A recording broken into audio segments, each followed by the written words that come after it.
one on. There we go. So I think we're live. Good deal.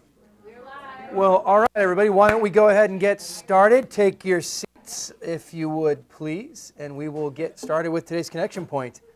So we are quickly closing out the first quarter, which seems hard to believe. Like I am. Hey, come on in, guys. Come on in. We're just getting started. No worries. I am floored that we're already 3 months into the year. So yeah, no worries. Come on in. But with that, we're also seeing an unusual year. We'll be going through some of those numbers, and today really the focus is on where is opportunity in this market. So with that said, let's just jump right in. So boom. So remember, we talk about this every week, and what I want to hear are your specific answers. How many contacts did you make last week? How many contacts did you add to the database? How many leads? Where do they come from? How many contracts? How many escrows? And how many closings? Do me a favor, find somebody you haven't talked to in a while, and would you talk to them about these questions? On your mark, get set, go. Yep.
All right, come on back. Come on back.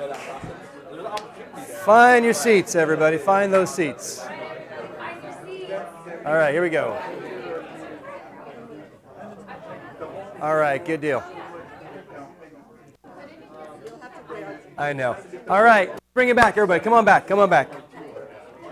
Good stuff. So, it's okay. All right, so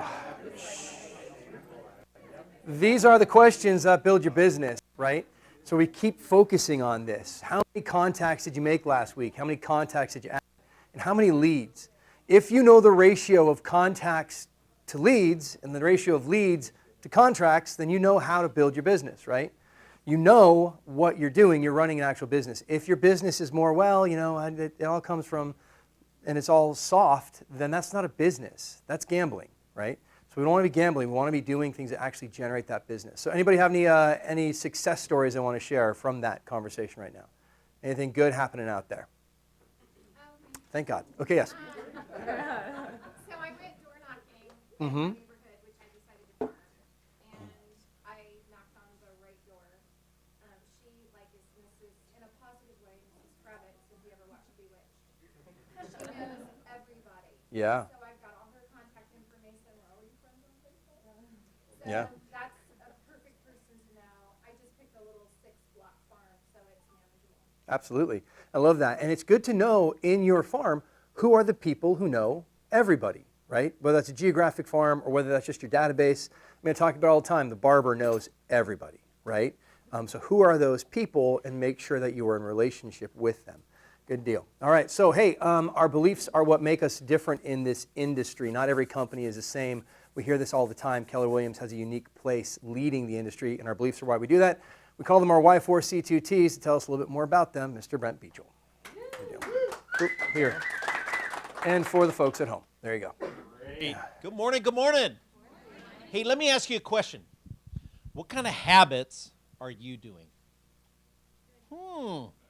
You know, Warren Buffett said this: the chains of a habit are too light to be felt until they're too heavy to be broken. This market is one, we came from a market that was light on habits. You didn't have to do much lead generation. You put a sign in the yard, and 3 days later, you got 50 offers at 100,000 over asking. Today, it's a completely different market. What habits are you doing for that? We all have heard of the law of the harvest. It's where you reap what you sow. Our Y4C2Ts are the seeds to plant. Think about it. It's a habit that we do here. We say this each week. And the reason we do that is, think about if you treated everyone with a win-win or no deal situation. If customers always come first. If teamwork, together everyone achieves more, isn't that what you want? Isn't that a great habit, a great seed to plant in your business? Well, let's do that. Let's everyone get up. We're going to say our Y4C2Ts together. Everyone up. Here we go. You ready? Win-win or no deal. Integrity. Do the right thing. Customers, they always come first. Commitment in all things. Communication. Seek first to understand. Creativity. Ideas before results. Teamwork. Together, everyone achieves more.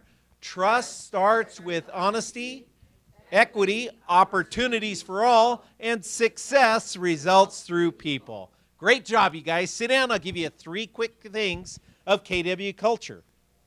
So, yeah, that's one right there. That third one down, customers always come first. So the question again, what habit do you do to make your customers come first?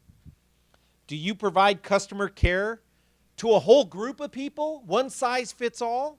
Or are you making it a habit to customize your communication with them to what their needs are? Do you think mom and husband with 3 little kids is the same as Alice and Brent hitting 60 and wondering about where retirement is? So get into a good habit on how you can make your customers come first, because that's great KW culture. The second thing of great KW culture is, okay, like Chris said, the first quarter's over. How you doing? Based on how you did, what is your goal and what do you need to do now? You see, you become aware. And when you become aware, that is great KW culture. And the third thing of great KW culture is this: understand the higher purpose of your business. It's to give, to share, and to care. And those are good seeds to throw out. So with that, I hope you guys have a great culture week. Thank you, Brent. All right. So yeah, our Y4C2Ts make us different. As you guys can tell, I'm a little under the weather this week, so bear with me if I say something incredibly stupid. Cool. Events and announcements. So we've got a lot going on in the Market Center. We're launching another round of Ignite. It was supposed to launch on Monday. My apologies to everybody who showed up. I was a little under the weather, as I said, so we'll be launching again on Thursday. Really looking forward to it. I think we had 6 escrows come out of the last Ignite class. So we want to continue to keep that up. Our goal is if you do everything we tell you to do in your first 90 days, you should be in production by your first 90 days, within the first 90 days, and regularly after that.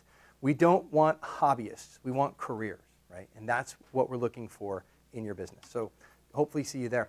Today, after Connection Point is Command Your Business. Ro will be leading that class here, if I understand that correctly. Yes? Okay, good deal. Guys, Command is the most powerful software suite for realtors out there. What KW did is they looked at millionaire real estate agents. They said, what do you need to run a millionaire real estate agent business? And then they put it all on one platform and charged the lowest price possible. If you are not using Command, you are missing out on a ton of functionality. So be a part of that. If you're looking for your business to grow, we know that agents with 201 plus contacts in Command who are working them in a systematic way are making 6 figures on average. So what does that tell me? The fastest way to make 6 figures, 201 plus contacts, working in a systematic way in Command. What's fascinating about that is this isn't just any database, specifically Command. We looked at agents in our ecosystem who are using Command specifically, and they're doing that, whereas agents who are using other platforms were not, right? So that's one of the things we want to be focused on. So get into Command, get it working in your business. Cool. Easter extravaganza. Again, I object to this strongly. What's that? I think it's cute. Oh, thank you, Sam. Good deal. So this is a fantastic opportunity to do a client event on the cheap, right? We are doing the organization for you, but we do need you to support it by bringing in at least 2 dozen candy-filled eggs. This will be Wednesday, April 15th from 3 to 5 p.m. It is a great event. Those kids were like wild animals in the Market Center last year. Yes? April 5th. Did I say that? I said something. All right. It's an eye chart, right? Come on, man. So, yeah, exactly, right? It wasn't just me. All right, good deal. But hey, just so if you're looking for a reason to contact your database, this is it. This is a come from contribution reason. This is a reason to call people and say, hey, just touching base, wanted to wish you a happy Easter and invite you and the kids. I don't have any kids. Do you have any grandkids? No. Do you have any neighbors? I don't even care. Find some kids, abduct them. No, but whatever it is, like invite them to be part of it, okay? Cool, don't abduct them. That's now on YouTube. Okay, good.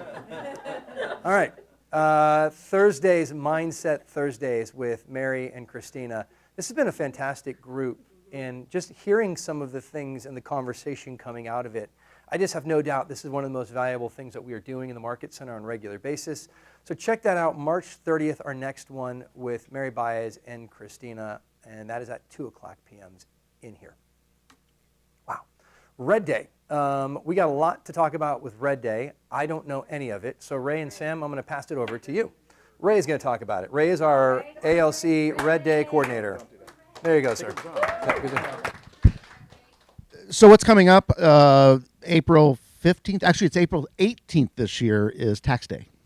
And if you're like me, exactly, if you're like me, you're thinking, why didn't I come up with extra tax receipts, some business expenses, some giving receipts? Well, we have an opportunity to fix that this year because Red Day is coming up. And this year we're planning, if you've been around for several years, you'll remember, we're planning the same event in the back parking lot only on steroids.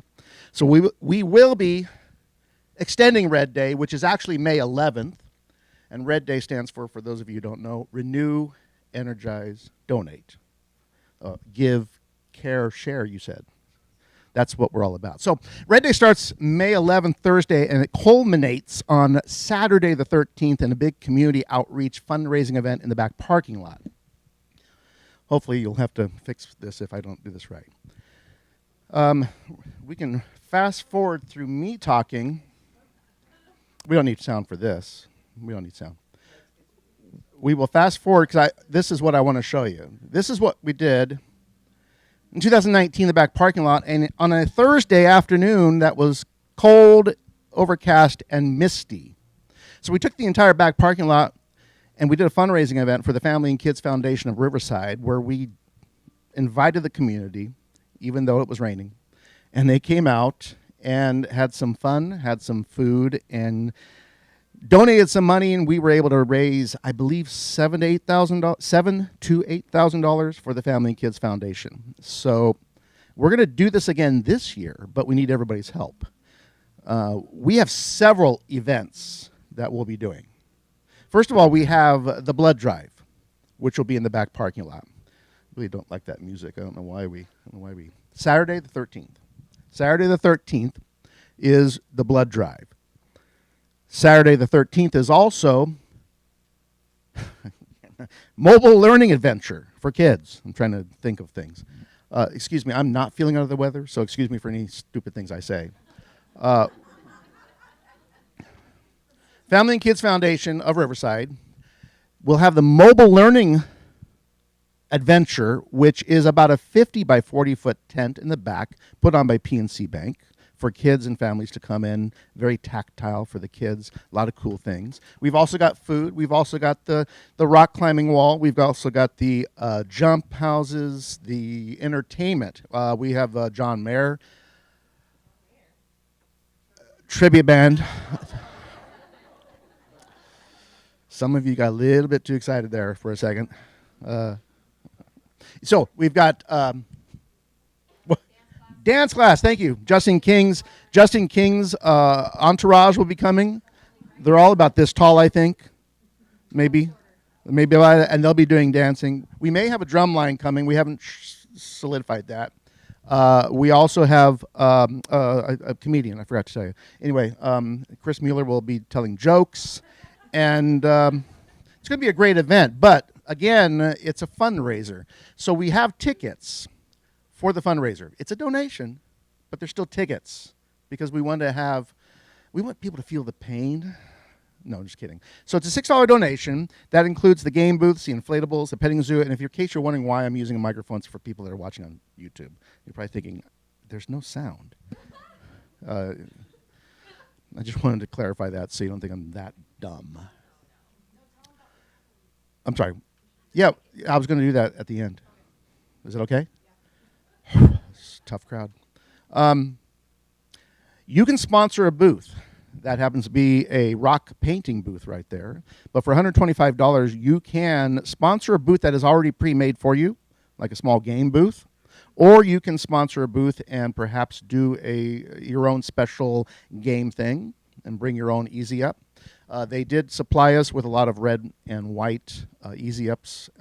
So booths are limited. So if you want to get in on that, for that $125 business expense, for that tax deduction for next year, $125, there's other things that you can use your money for as well. Whoops, went too far. So we do have tickets, and the tickets are numbered 1 to 10. They're $6 each. If you want to grab a packet of tickets, we'll put your name down. You can go out. You can give them away to your clients. You can sell them to your friends and neighbors and family. Just make sure that you bring in $6 for each ticket. It's a great outreach because now you can say, raise your hand if anybody else wants to talk too. You can say, I'm doing this great event for the community in my back parking lot. My name is David Borja. Come to my special event. You can advertise the blood drive. You can advertise the MLA mobile learning adventure. You can advertise the actual fundraising event. We'll have the police department here, the fire department here. The mayor hopefully will say some words, and just have a great time of food. I said food and fellowship. Feel like I'm in front of my Sunday school class. They ignore me just like you guys are. So these are the tickets. We have them in packets of 10 to go easy on you. If you want, you can grab them today, take them, as I said, give them away, pay for them yourself, or sell them. But we want to make this event huge. We're taking the entire back parking lot this year, and it's going to be on a Saturday, hopefully not a rainy Saturday. Yes, ma'am. $6 ticket. What does that give you? Like, I'm a family of 4, and I have one $6 ticket in my hand. What could I do with that? The $6 ticket gets you the game booths, the inflatables, the petting zoo, and entry. Does not include the food. So if I'm a family of 4 and I have one ticket, then That's you. other members have to buy a ticket. Or you can buy them for them. or I could buy it for him. I'm just Yes. asking. $6 ticket per person. Per person. Yes. Yes. Yes. And there are ways through the Family and Kids Foundation you can donate, you can purchase, and you can use their PayPal on their site too. We have a link for that if you prefer to do that as well.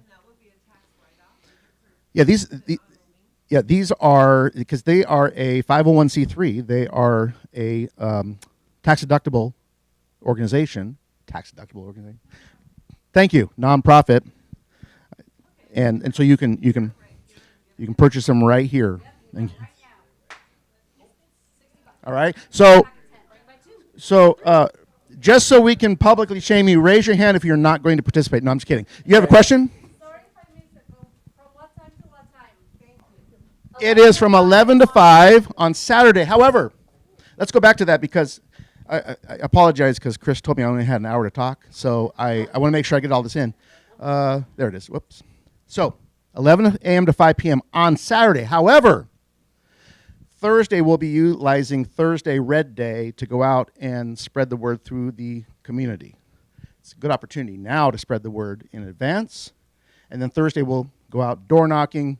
We'll be cold calling. And then Friday we'll set up. So we'll block off the parking lot Thursday.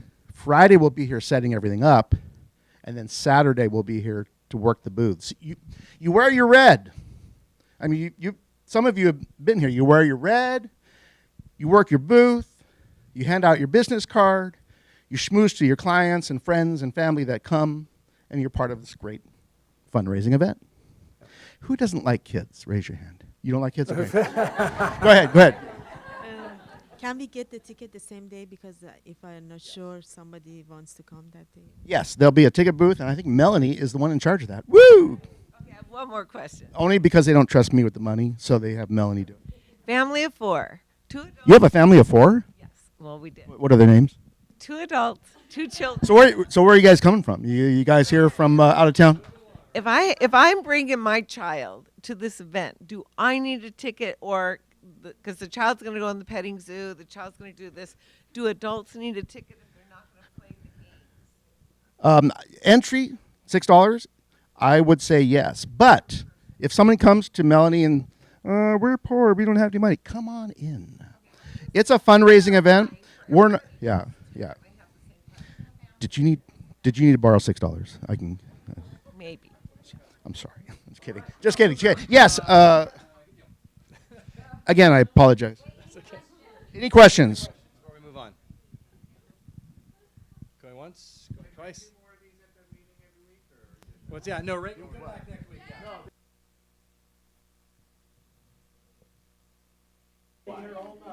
All right, good deal.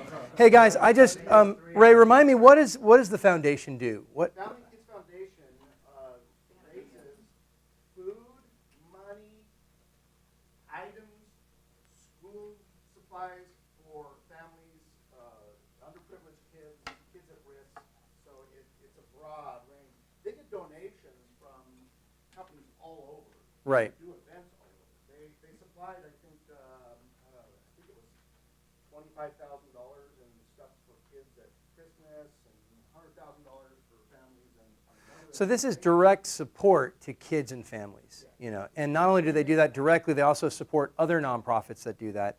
So it really is an opportunity to massively impact our community. It's not somebody that, we just found him. I had his kids in my Sunday school class many, 15, 20 years ago. And that's where I met him, and he was doing these events back then for the foundation. So they've been around in Riverside for a long time. Yep, good deal. So let's get the word out. Let's make this thing massive. Getting into our listings. So Justin King has this beautiful 2442 Wild Oak Court, Paris. Justin, what do you want to tell us about it? Built in 2019. They have a solar lease. It's like $100 a month, but it covers most of their utilities. 5-bedroom, 3-bath, main floor bedroom and bathroom, and plug Ignite, which Sam wanted me to do an open house class for. I got this client as a referral from a client I got from an open house in 2017. Nice, very cool. The gift that keeps on giving. It goes live this weekend. I'll be there Sunday. And that's a great price for 2,227 square feet, $558,000. Really, really nice. So get in contact with Justin for more information. And it looks like you got some turf in the backyard too. Yeah, it's got so, very nice. Cool. Just listed Christine Simonson. We got a little land here, about a quarter acre for $32,000. Is Christine with us? I don't see her in the room. So good. Norma Valencia, 4 bedrooms, 3 baths, 1,473 square feet for $32,000. That doesn't seem right. Okay, well, yeah, I know. I'm in. All right. Well, we'll get that slide fixed. Exactly. All right. Leanne Sargent, who is on an absolute listing tear, 3 bedrooms, 2 baths, 1,456 for $589. Leanne, I did see you back there. Yes, there you are. What do you have to tell us about it? It's a good location. Okay. The house needs a lot of work, but House needs a little work. Okay. Cool. All right. But a good price point getting into, and that is in Pomona. You could tell so much about the house by their tonality. Yeah. It's a good location. Yeah. It's a good price. I would say it's a good price for Pomona. Let's say that for sure. Also, Leanne Sargent, 729, 2,785 square feet in Riverside. Leanne, anything?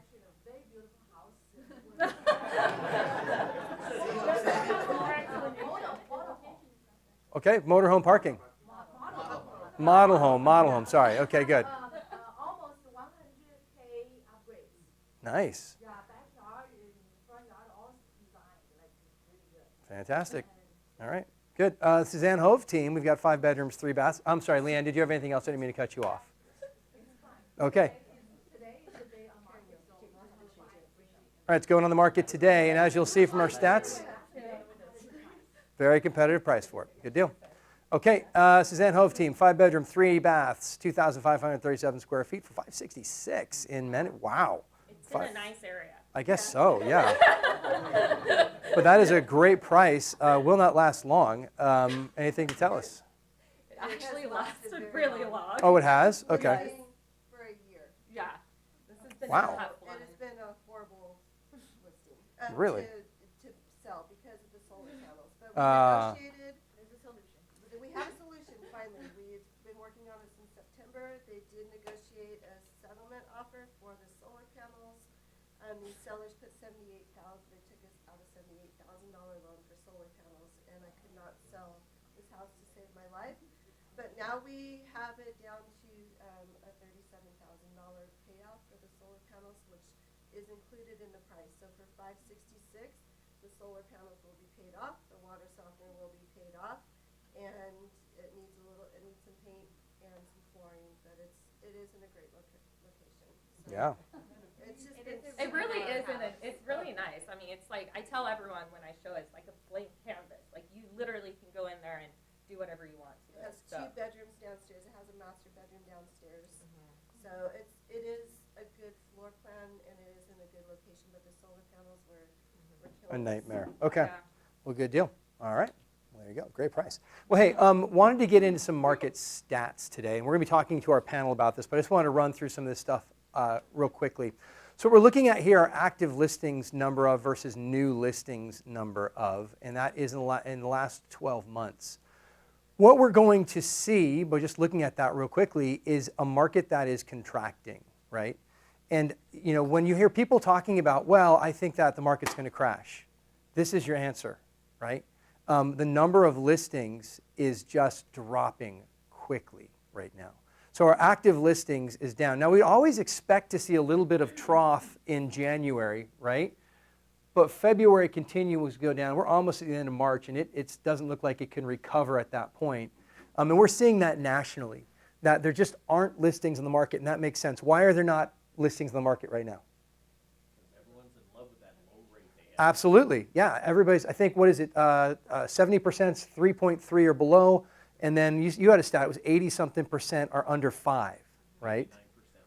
89% are under 5 right now, right? So so that's important to know.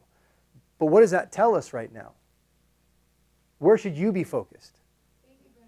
Baby boomers, yeah, 20 plus years, absolutely. We'll talk more about that. So listings or buyers, what do you want? Listings. Hell yeah, listings. Why? Because they're going to sell, right? You want listings, big time. Buyers right now are very tempting. It's tempting to say there are no listings, so I'm just going to get buyers. But we are back in an ultra competitive market for buyers right now. And it's not uncommon to hear 100 showings. Brent? remember also Prop 19 allows a 55 and older person to take the tax basis. If they bought their home at 300,000, they take that tax basis with them to go on to the next house. So understand and know you can go on the CAR website and there's Prop 19 information that'll walk you right through that, and it'll give those baby boomers the opportunity to say, yeah, I don't want to pay that higher rate, but I want to downsize into a great house. It Yep. gives them, you know, the argument to say, well, you are bringing your tax basis with you. Right. So that saves a lot of money per month. Yep. Could you, But- could you expand on that a little bit about the tax base? What does that mean I in can. numbers? I can. Okay, Jen, go ahead. So, Yeah, it's for the people at home. There you go. Getting Yeah, up. there you go. You can talk from there. That's fine. Good, because I don't do microphones. Oh, hello. For this to work, Yeah. you actually have to buy up. So, for instance, if you're over 55 and 20 years ago you paid $300,000 for the house, and you want to sell it today and it's worth $1 million. Well, the likelihood of the baby boomer going to buy a 1.2 or 1.5 is pretty slim. So it doesn't apply to those folks. So you actually have to buy up. So for instance, if they want to buy, yeah, I just went through this personally. So you literally have to buy up for it to work. Okay. Go ahead a little bit more about, so, hey guys, let's just listen to this because this is important for you to understand. So let's just give a number, $500,000 right now, and I bought a house for $700,000. Okay, for $700,000, and I want to take my tax base with me. How does that work? It would only work as if you were going to buy something more expensive than where you were. I did. I see a $500,000 my house, and I'm buying $700,000. Right. So I'm going to take my tax base with me. How Right. does that So work? for instance, if you were in Corona, because this is my story. Right. If you were in Corona and the tax base is, let's say, I don't have it memorized, 1.05. Okay. But you wanted to go to Del Webb in Beaumont, and the tax base, well, no, then I'm doing Melrose, I apologize. But let's say you were going to go to Orange County, and the tax base is a lot higher. That would make sense. You could actually move back to Orange County or LA and take your tax base with you. So the $500,000, let's say 1.2, 1.3. If I go to Orange County, my taxes will stay at 1.2 on the entire amount I'm buying. Yeah, on the assessed value. Okay. Cool. So, With the exception of the special assessments in Melrose. Right, Not because right. that's not the tax base. Right. And we can get more into that with our panel today, too. So, so this is our, just wanted to show original price versus median price. Or sorry, original price, median price versus sales price, median price. You know, you'll hear, oh, a lot of price reductions, a lot of price reductions. Sure. Does that look like a market that's crashing? No. Absolutely not, right? So again, is it a good time to buy? Absolutely. Why? Well, what's the major pressure on the market right now? On the company right now? Our rates, right? Rates are a response to what? Inflation. Is inflation going away anytime soon? No. What does inflation do to prices? Drives it up, right. So while they're trying to bring rates up to bring prices down, they cannot bring rates up aggressively enough to get ahead of inflation without crashing the banking system. So we're not going to see that go away anytime soon. So what that tells me is pricing is going to stay stable, which it is absolutely doing right now. So again, is it going to be more expensive to buy a home next year or the year after? Yes. More than likely, yes. Right? So if you've got buyers on the fence, this is important for them to know, that the market isn't crashing, everything's staying the same, and any increase in rates that may bring price down is still going to bring affordability up, right? So we want to make sure that we're educating our clients on the actual stats in the market. Yes, Rose? I mean, the way I put it out to my buyers, is that, you know, even though price is coming down, that's just not meaning that the market is coming down. To me, it's coming into, it's fixing itself. All those elevated prices that we sold back, you know, prior to April of, you know, 2022, they're just adjusting. So it's just Yeah. trying to normalize the market, but not because the prices are coming down, they're just adjusting. Yeah, and I would say they're not even adjusting that much, really, when we look at it. Boom. Okay, so sales price average versus sales price median. And I love this stat because a lot of times we talk about the average sales price is X, right? The average is X, but the average is always thrown off by the extremes, right? So I like the median to look at it. Right now, median, when we talk about median, that means half of the homes, right? So half of the homes sold for around 580. And this is Riverside, Norco, Eastvale, Moreno Valley, right? So if we're talking about where the bulk of the market is right now, half of the homes are selling under 580. So that tells me a little bit about where I want to be focused. Now, half are selling over 580, sure. But when you look at half selling under 580, what's the bottom? What's the least expensive home you can sell here? 3, maybe, and there aren't that many of them, right? So that tells me if you, what's that? Condo, yeah, but still. So the bulk, massive amount of $500,000, $400,000, those entry-level homes are crushing it right now, right? And so if you don't have a foothold or you're not dealing with, if you're dealing with buyers or sellers and you're not in that entry-level home area, you're missing out of a big place of movement right now. We'll talk more about that with title and lending in just a second. But just wanted to point that out. Yes, there are homes selling over, but median-wise, we definitely have got to pay attention to the entry level.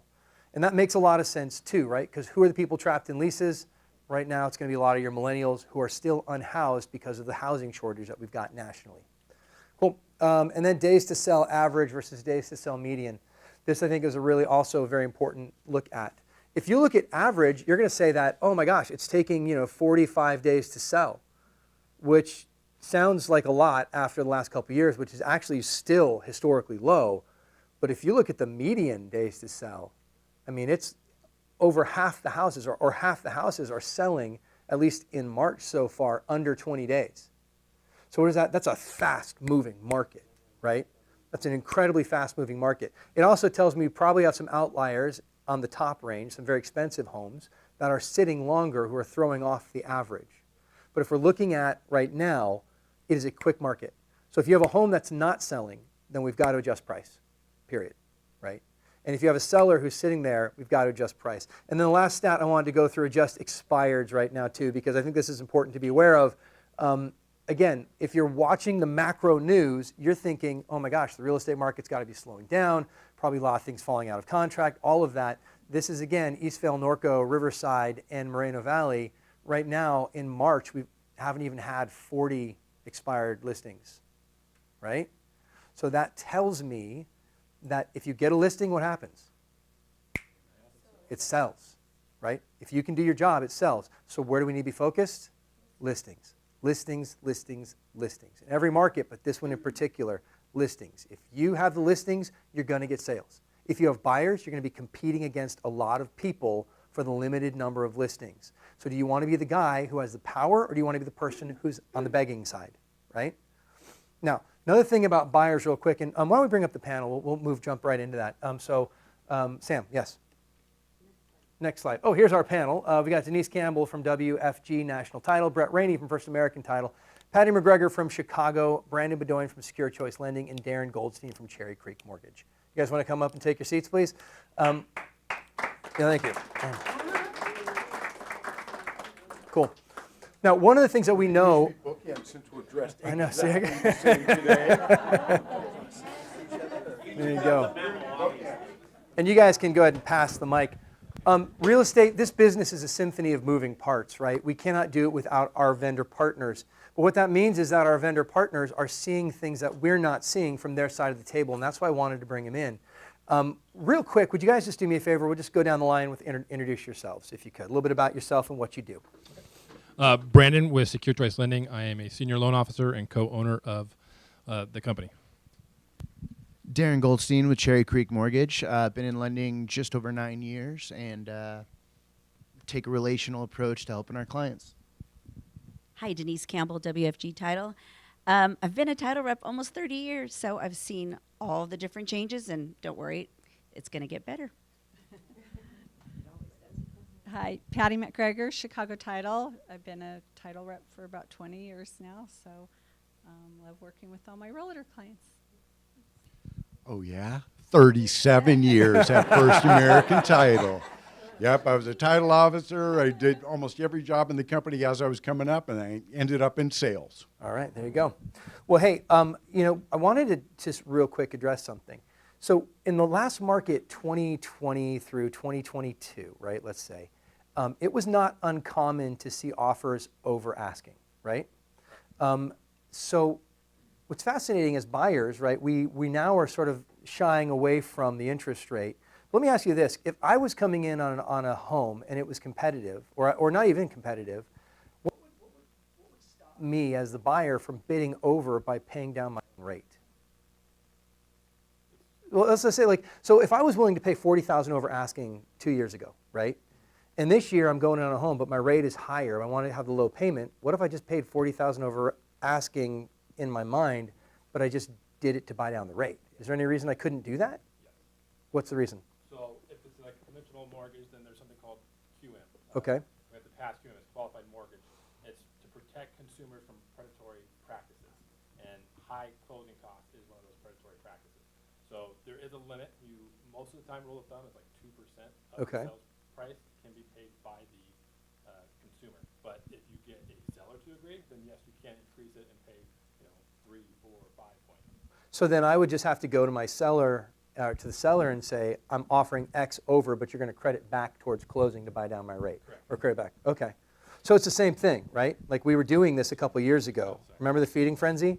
But instead of now going and bidding over, bid over and ask for the money to buy down the rate, and now you're saving your client a ton of money over the course of the loan, right? Yeah, absolutely. And to piggyback off that, the allowable points and fees, a lot of times if our clients are bringing in more than 5%, like maybe they're going to bring in 25 or even 20, depending on the mortgage insurance situation, we'll allocate those funds. Like instead of 15% down, we'll look at 10% down and then put a large number towards the rate buy down, which saves them more because that extra 5% on the down payment towards the interest rate is going to save them way more per month than on the down payment. So that's one of the strategies. Good deal. It was just something in my head I wanted to run by. Rose, real quick. Well, getting back to what you were saying, comparing to, overbidding 40,000 as opposed to paying down the interest. Overbidding means that you finance. Right. You don't have to come up with that money, out of pocket. Mm-hmm. But having to pay down, then you have to negotiate that the seller will help you out because a lot of people don't have all the money for the pay down. Right. And Right. for the pay down, you have to come on cash. Yeah. So come in over, but then ask for the credit back. Is basically what we're looking at. Yeah. But Yeah. you'd also be cautious of the appraisal value. If it doesn't appraise over what you asked, now the seller's taking a big hit and they may not get the money you thought they were paying over. So Absolutely. fine balance between the two. Very cool. All right, good deal.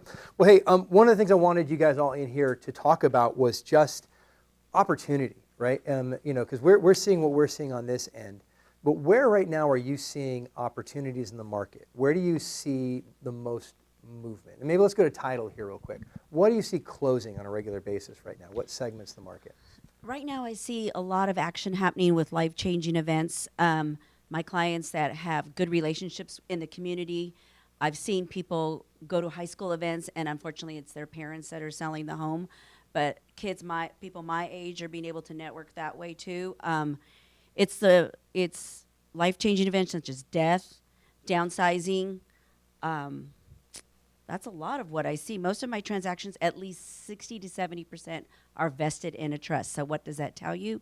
Those are the moving properties, and those are the face-to-face relationship buildings. There's websites out there, too, that organize farms by age, so you can kind of pre-analyze where you want to target.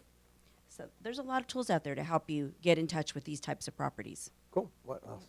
And just to piggyback off what Denise is saying, trust is so important to educate your clients on trust because honestly, I mean, I know a lot of people think, oh, it's so expensive to get a trust.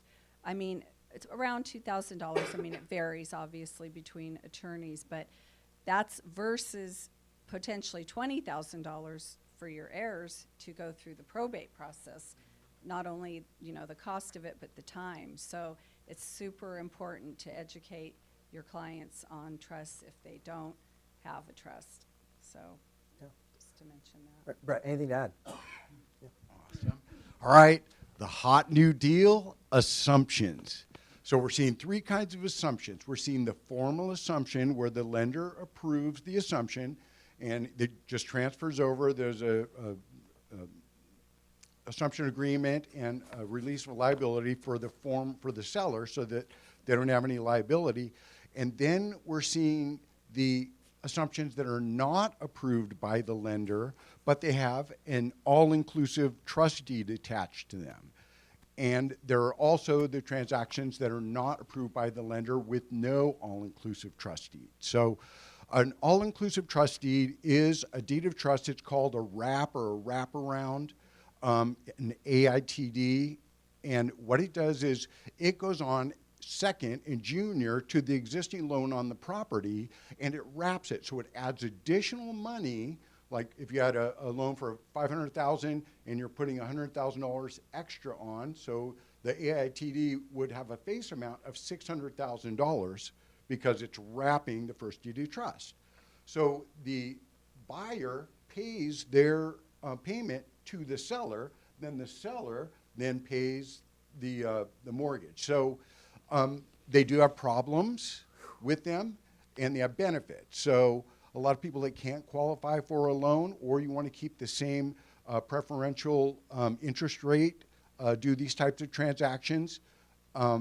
If the loan is not assumable, so what kind of loans typically are assumable? VA. Conventional? No, because they have a due on sale clause typically. VA, they can be assumed, but you have to qualify for the credit, and you also don't have to be affiliated with the military to be able to assume a V loan, but they're rarely done. And then FHA, they're generally allowed, but you have to qualify. So there's yes, Rose. Right, and they've been dormant.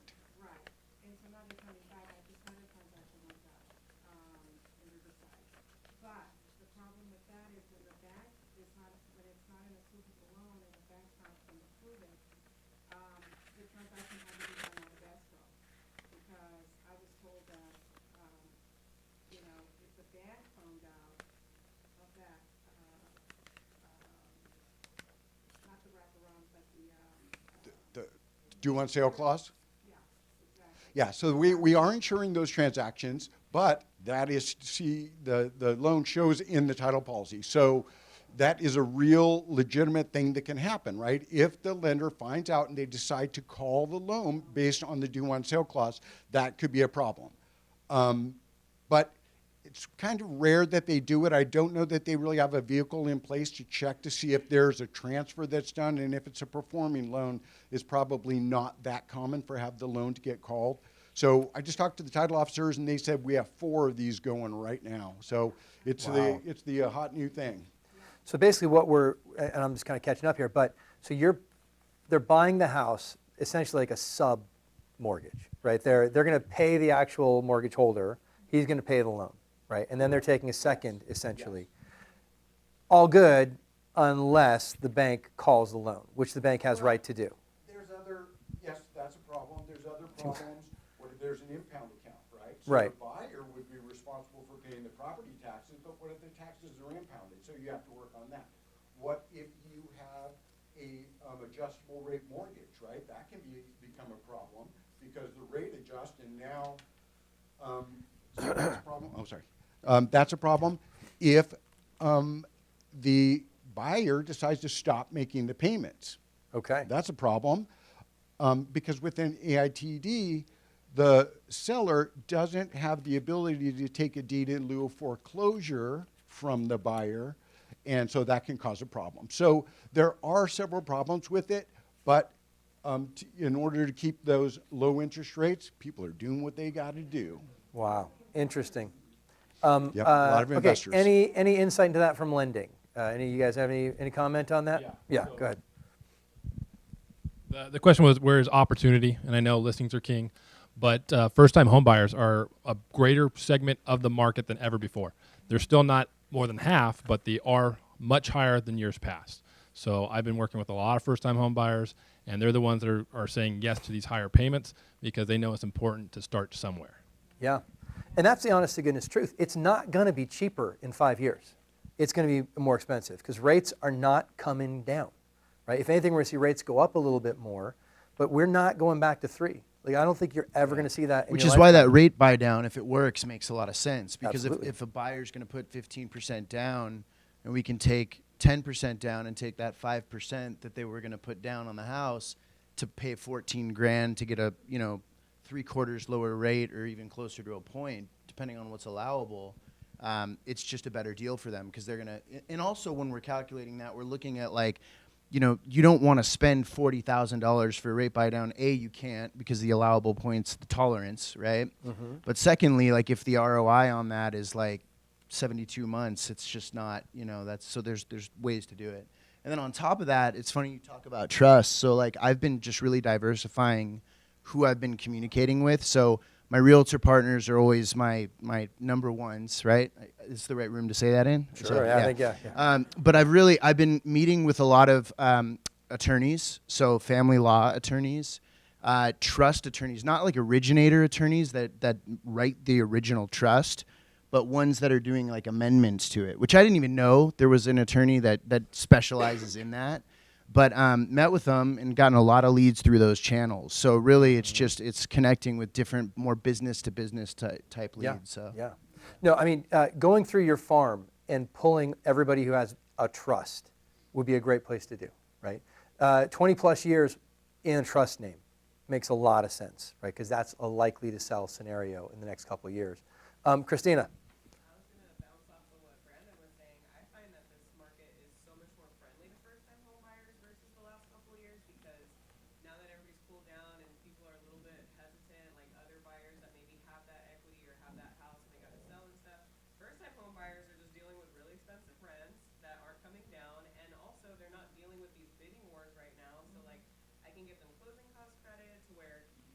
Scrapping their down payment and they can get a little bit of help from the seller and they get their foot in the door, and like since the interest rates are higher, there's room to possibly refinance later when the market's right. And so I find that it's a lot easier for me to talk to first-time home buyers in this market, also because down payment assistance is a lot more readily to be used in this market versus the last couple of years. So the people who don't have that cash and equity to get, Mhm. it's so much more friendly of an environment for them now, and they don't have to compromise so much on the houses either. Like they can C5 and pick one.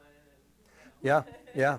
Well, and you talk about the unhoused millennial, right? It's not going away. So if you're going to make a niche in buyers, first-time buyers is a great place to be right now because we're like, however million houses underbuilt right now. We also have a huge, huge generation that needs homes that are facing leases that are just going to continue to go up with inflation every single year. Rose.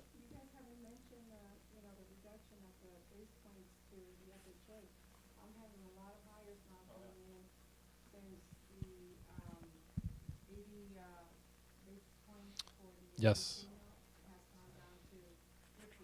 I just closed the deal last week, and it saved my buyer, okay?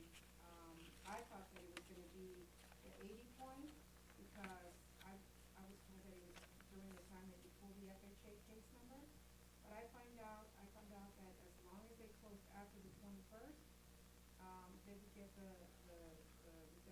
Mhm. So what she was talking about is the annual MIP for FHA. It was reduced from 85 basis points to 55, and that helped a lot of my clients that were just recently pre-approved. We got them another $40,000, $60,000. It was saving people that had a loan amount of $500,000, about $125 a month, and so that's tipped the scales from conventional to FHA. And I'm showing a lot more FHA home loans than I was before, especially for people putting down less than 10%. So be on the lookout for that, especially if you have listings, because you're going to see more and more FHA offers. Okay, yeah. And then are you familiar, talked about the new LLPAs happening to conventional loans and interest rates and pricing. So Fannie Mae and Freddie Mac are starting May 1st, I believe. So the best way to tell this is with a story. So let's say, you send your lender 2 buyers. They both have 740 credit score. They both have the same income, everything there. One client has more debt, but they still qualify. The other client has no debt. So if their ratio is over 40, then they're going to get a better rate than the clients who have, well, the one with the ratio under 40 with less debt is going to get a better interest rate. So what's going to happen is you're going to hear from your lender, and they're going to, same exact client profile, and they're going to say, well, what if I bring in 10% more down? So if they're both bringing in 10% down, if one decides to bring in more money, they'll actually hit you more for the interest rate, so it'll be a higher interest rate at that point. So there's going to be so loan level price adjustments are happening for investment properties. I think it's 4 1/8 add-on. Right now, investment property rates are maybe 1 1/8 higher. Starting May 1st, it's actually going to be like 4 1/8. So they're definitely some would say are trying to make a case for first-time buyers, right? They want first-time buyers to get into homes. So that's just something to look out for. If you have any questions, let me know. Yeah, cool. Okay, real quick on volume, what segments of the market are you seeing movement in right now? We've talked about first-time home buyers a bunch. We've also talked about listings coming from trusts and people who've been in the home a lot. But if you're just going to give me a snapshot, like the average home that's closing right now, what is that? What's that home? From title, let's say. Do you guys? Yeah, sure. Sales price? I'm going to say about 650. Okay. Yeah, I would agree. Yeah. Probably about the $600,000 range. You seen something different? There's a lot of action in the higher over $1 million range. So it's like the real lows are going, the middles are, are moving. But I've just been seeing all kinds of deals, just like in Riverside, the city of Riverside, it's like 1.2 million, 1.5 million. I'm like, what the heck's going on? So, yeah. So that's interesting, right? So we're seeing first-time home buyers, but then we're also seeing movement in the 7-figure range. Why? I feel like I see the $1 million ones sell quicker, but I've had a couple that are in an area that weren't $1 million areas. They were for a little bit. Those are kind of staying on the market. Okay. So the ones that pushed up to $1 million but aren't really what you consider $1 million home, those are sitters. Yeah, it's a different, yeah. Okay. Yeah. Yeah, I mean, I think I was talking to an agent. I do a lot of deals up north, and so they're saying they're seeing homes go 100, 200,000 over, and they're doing like those 60, 70 showings, a day over the weekend. So, that's the San Francisco market, but I think that's all based on inventory, what you were talking about earlier.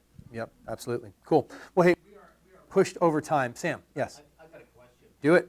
In current market, and this question for you, what is your most challenging thing that you are facing, and what is your solution for that challenge that you are facing right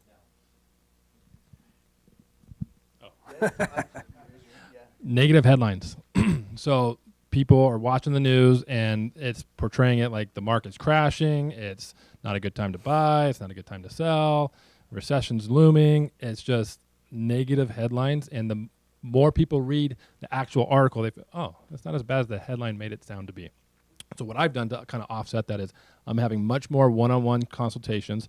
I'm doing videos with all my consultations. If I can't get them on the phone for 10, 15 minutes, then I'm sending them a video about loan options, and I'm just showing my face and walking him through it, talking him through it, why I think there's trade-offs. It's not as bad as it sounds, but just educating people and letting them know, hey, it's not so much as what you read in the news. Yeah, definitely education and like a total relational approach with the clients. I mean, and it's a numbers game, really. I mean, the biggest challenge is I think I had like 60 leads last month. I probably had 18 like approved, fully underwritten files, and I think I opened up 6 deals, which is a good month. But with those high numbers of everything else, I would have double that if it wasn't. So really, I think the biggest challenge is just constantly trying to get in front of new people every day and taking that relational approach with them. I've had more later night calls and those Zoom sessions or whatnot, but that's really it. I get calls all day long with agents saying, I've got some friends, the kids are getting a house. Can you check the vesting? And sometimes it's not vested in a trust. So I think if I was an agent, I would really want to know how to approach probates too. So those are also another possibility, and they can be difficult and stop a transaction for a little while. Title-wise, trust, probate, and my all-time, it's my worst one it's the uninsured deeds. That's Mhm. it. Yeah, they can be a hassle. Yeah, I get calls all the time regarding agents, customers who want to change title. They want a deed from, joint to a single or vice versa. You have to be really careful because when you do that, that normally triggers a reassessment. And I just had a big problem with a gal. She was 79 years old, and someone recommended that she deed from her trust to her trust and 2 daughters. And she went from an assessment of like $300 a month to like almost $3,000 a month. I mean, she couldn't even stay in her house. I mean, she couldn't afford it. So just be conscientious of that when you get your clients who are asking to do that. Unfortunately, title, or we can't, I don't think any of us can do it, actually prepare the deeds. But I work with a paralegal in Riverside who will do that. It's like $100, and just to make sure it's done correctly, and then she'll prepare the deeds and get them recorded and everything like that, just to keep everybody out of trouble. It's really important. Good. Any final thoughts, Leanne? Yes. Because the home hadn't been reassessed in They years. reassessed it, yeah. Because if they lived in for 30 years, the change is huge. Yes. Yes. Yeah, Prop parent 19. to child, although the children weren't going to be the primary resident of the house, so it didn't qualify.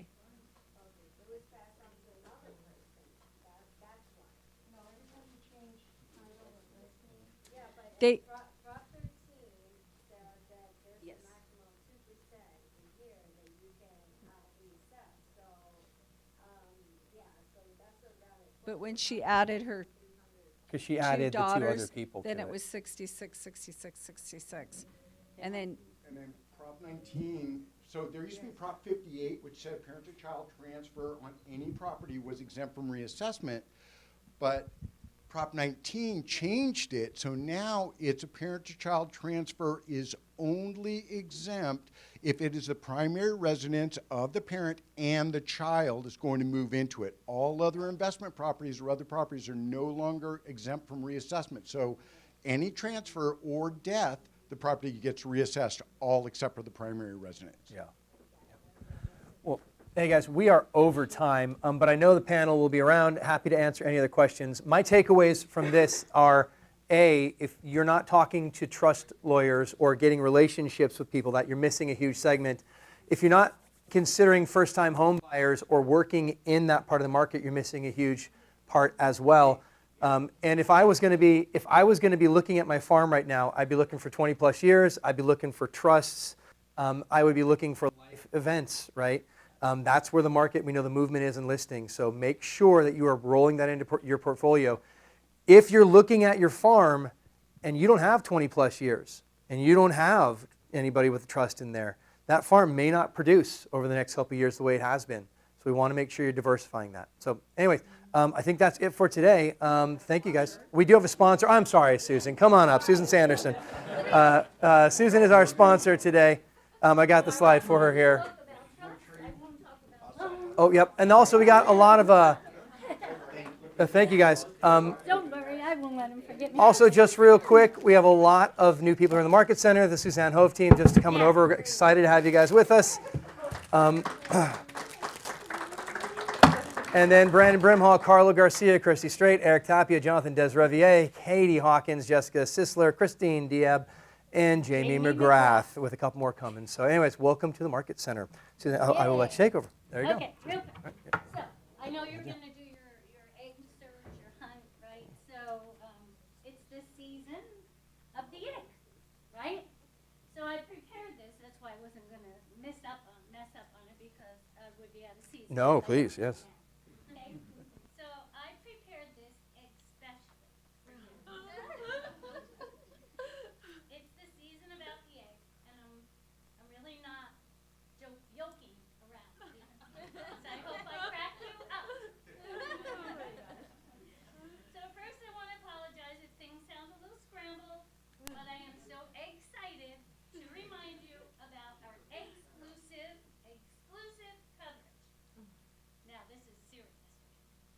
Shield Complete plan is all inclusive, so that means that it covers multiple AC units, it covers the roof, it covers 7,000 on appliances, multiple appliances. If they have 3 stoves, they're covered. If they have 2 refrigerators, 5 refrigerators, they're covered.